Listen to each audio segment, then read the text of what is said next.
ঢ্যাঁড়স টাটকা রাখবেন কিভাবে? আসসালামু আলাইকুম। ঢ্যাঁড়স পুষ্টিগুণে ভরপুর একটি সবজি। এতে পর্যাপ্ত পরিমাণে ফাইবার, ভিটামিন বি6 ও ফোলেট রয়েছে। কম ক্যালোরি সম্পন্ন এই সবজিটি ডায়াবেটিস রোগীদের জন্য দারুণ উপকারী। এই সবজিটি ওজন কমাতেও বেশ কার্যকর।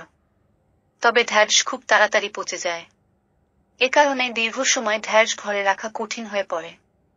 সেক্ষেত্রে কয়েকটি সহজ উপায় অনুসরণ করলেই দীর্ঘদিন এই সবজি ভালো রাখা যায়। আর এমন গুরুত্বপূর্ণ ভিডিও প্রতিদিনই আমার চ্যানেলে আপলোড হয়।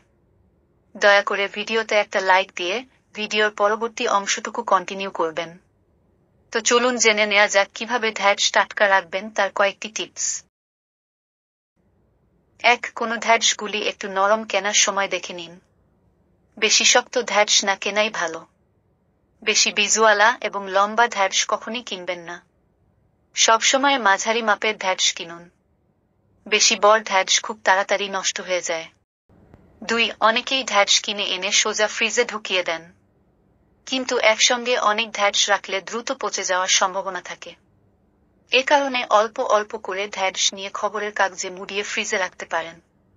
৩. অন্য কোনো সবজি অথবা ফলের সঙ্গে ঢ্যাঁড়স রাখা ঠিক নয়। এই সবজি সবসময় আলাদা জায়গায় রাখুন।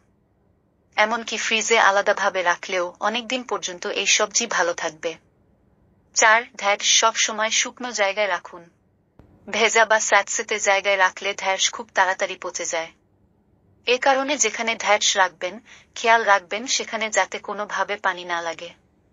৫. পানি শুকাতে বাজার থেকে ঢ্যাঁড়স এনে প্রথমে একটা শুকনো জায়গায় ছড়িয়ে দিন। পরে একটি শুকনো কাপড়ে ঢ্যাঁড়সগুলো মুড়িয়ে এয়ারটাইট বাক্সে ঢুকিয়ে রাখুন। এই উপায়ে ঢ্যাঁড়স দীর্ঘদিন ভালো রাখা যায়। আশা করি এই ভিডিওটা দেখে আপনারা একটু হলেও উপকার পাবেন। যদি আমার ভিডিও থেকে একটু উপকার পান, তাহলে অবশ্যই আমার চ্যানেলটা সাবস্ক্রাইব করার অনুরোধ রইল।